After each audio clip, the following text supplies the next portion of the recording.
August 31st, 1939, दोपहर 12:40 पे Hitler ने पोलैंड पे अटैक का ऑर्डर दिया। इसके जवाब में 3 सितंबर को ग्रेट ब्रिटेन और फ्रांस ने जर्मनी के खिलाफ जंग का ऐलान किया। I have to tell you now that no such undertaking has been received, and that consequently this country is at war with Germany. और ऐसे वर्ल्ड वॉर 2 शुरू हो गई। जर्मनी की टेक्नोलॉजिकल और मिलिट्री अचीवमेंट्स ने एलाइड फोर्सेस को हैरान कर दिया और उनकी मिलिट्री माइट साबित हुई जब पोलैंड और फ्रांस एक कमजोर दीवार की तरह गिर गए। अमेरिकन्स का ख्याल था कि उनकी जियोग्राफिक लोकेशन और यूरोप और उनके दरमियान समुंदर की वजह से वो इस जंग से इंसुलेटेड रहेंगे। अमेरिकन गवर्नमेंट, ऑपोजिशन और अवाम किसी और की जंग नहीं लड़ना चाहते थे और ना वो ब्रिटिश एम्पायर को परपेचुएट करना चाहते थे। उनकी परसेप्शन ये भी थी कि जर्मन्स और इटालियंस यूरोपियन एलाइज का मुकाबला ज्यादा देर नहीं कर सकेंगे।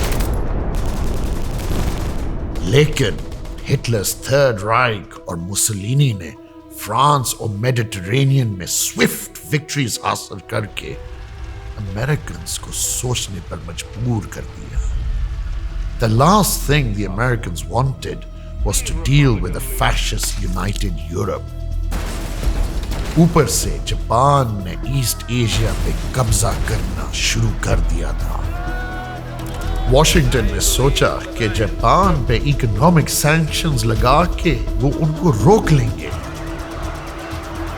और जुलाई 1941 में अमेरिकन्स, ब्रिटिश और डच ने मिलके जापान की ऑयल सप्लाई काट दी। जापान पे कड़ी शराय रख दी गई जिसमें उनको ना सिर्फ जंग से निकलना था बल्कि जर्मनी और इटली की सपोर्ट भी छोड़नी थी। टोक्यो रियलाइज्ड कि डिप्लोमेसी से कुछ हल नहीं होगा और उन्होंने फिलीपींस और अमेरिकन्स पे प्रीएम्प्टिव स्ट्राइक्स का सोचा।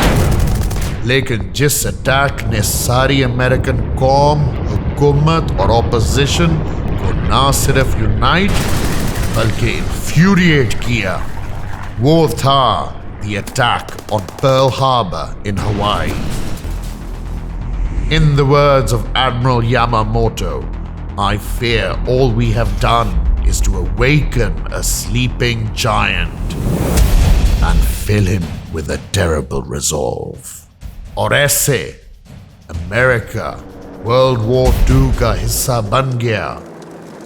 The rest, as they say, is history.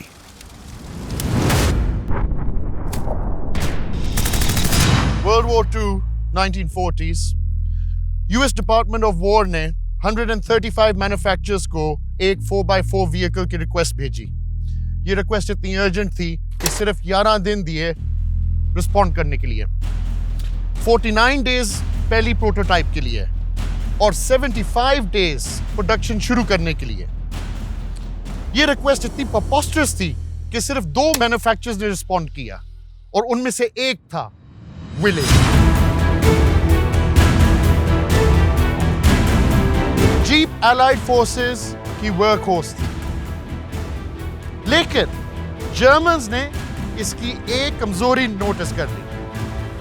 अगर आप जा रहे हैं ट्रेन में, वो 2 वायर्स साइड बाय साइड खड़ी कर लेते थे,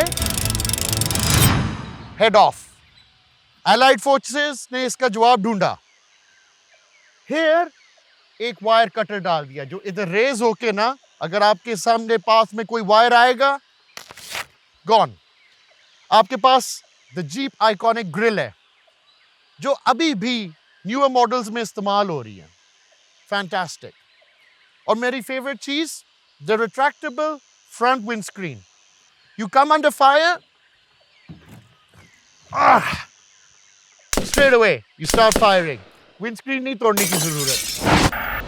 मुझे ये साइड प्रोफाइल बहुत पसंद है, स्पेशली फ्लेयर्ड आर्चेस। ये आजकल के नए मॉडल्स में अभी तक कॉन्सेप्ट आ रहा है। ये जो ऑल टेरेन व्हील्स हैं, ये बनी इस जीप के लिए थी, सुजुकीज के लिए नहीं। और हाइट देखें इसका, मेरे वेस्ट तक आ रहा है। क्यों? ताकि ये गाड़ी कैमोफ्लेज हो सके easily, hence the green paint. इधर आपके पास shovel, because you need to dig in some ground to raise some poles, and an axe, ताकि आप लकड़ी काट सके एंड नॉट कमिट मर्डर। पीछे you've got seating for another person and a rear gun mount as well. A brief history lesson. ये गाड़ी actually conceive हुई थी 2 दिन में। No attention was paid के पीछे लाइटें किधर लगानी है या कुछ। But jerry can, that was important in case you run out in the field. Spare tire, obviously. That's about it. The looks did not matter. Right. The attempt to get in. Good thing soldiers were not very tall. Oof. Wow. All I've got in my faces is one big steering wheel. ये मैंने कभी नहीं देखा दूसरी गाड़ियों में। एक आपके पास क्यूट सा इंडिकेटर वाला है। ये लगता है मैं म्यूजियम पीस में बैठा हुआ हूँ। एक चीज जो मुझे बहुत पसंद है, इस गाड़ी में ओरिजिनल प्लेट्स अभी तक लगी हुई हैं। बहुत रेयर है ये देखने की। Very very very historical. और आपके पास ट्रांसफर के 2 गियर्स हैं जब आप मडी ट्रेन में हो या स्नो में।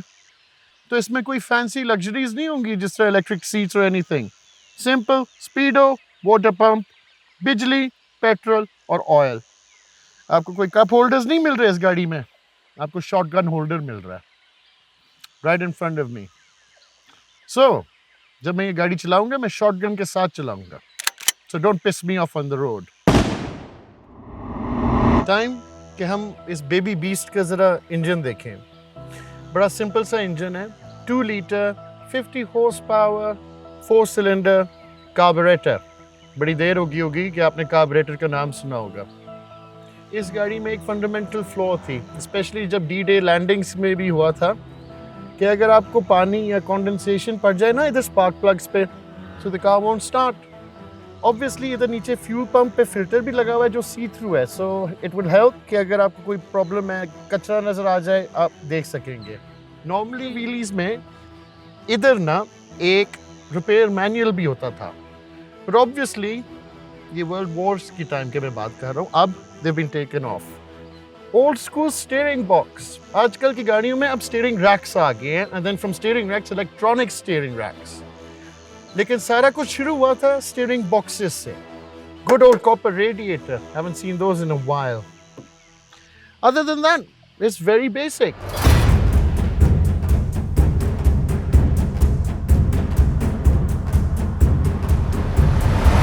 Right, here we go.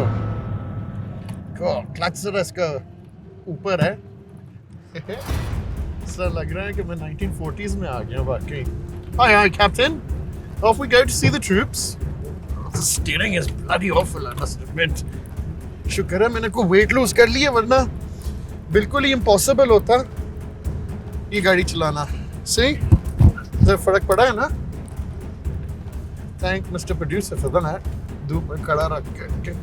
इस गाड़ी के सिर्फ 3 गियर हैं, believe it or not, and एक रिवर्स।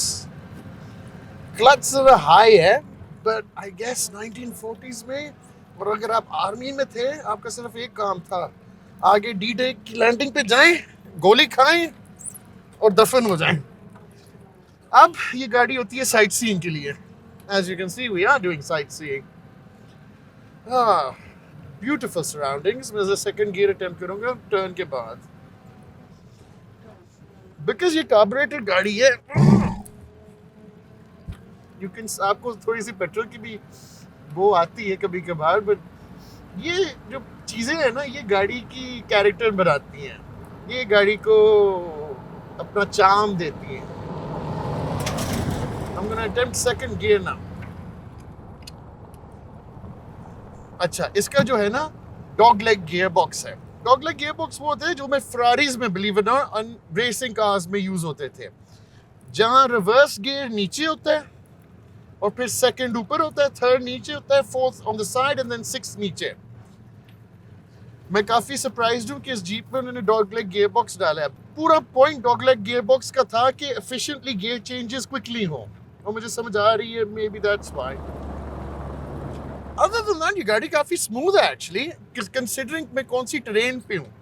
इस गाड़ी में वो पुराने लीफ स्प्रिंग वाले सस्पेंशन है।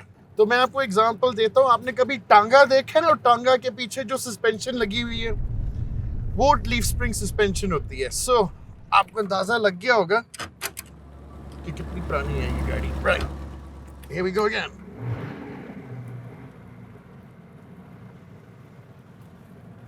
Lovely turn. अब मुझे समझ आती है जिससे वो चाइना टाउन और दिलीप कुमार देख रहे मूवीज बनाते थे ना, यूं यूं करके steering, you know driving scenes हो रही होती थी यूं यूं यूं। वो यूं होती है बिकॉज़ स्टीयरिंग में प्ले इतना है कि आपको यूं यूं करेक्शन करना पड़ रहा है हर वक्त। ये नहीं कि आप एक बार सीधा छोड़ दें और गाड़ी सीधी चलती रहेगी, नहीं, आपको कांस्टेंट करेक्शन करना पड़ रहा है। It's quite good, but this is history, you can't change history. A bump? I think I'll buy one myself.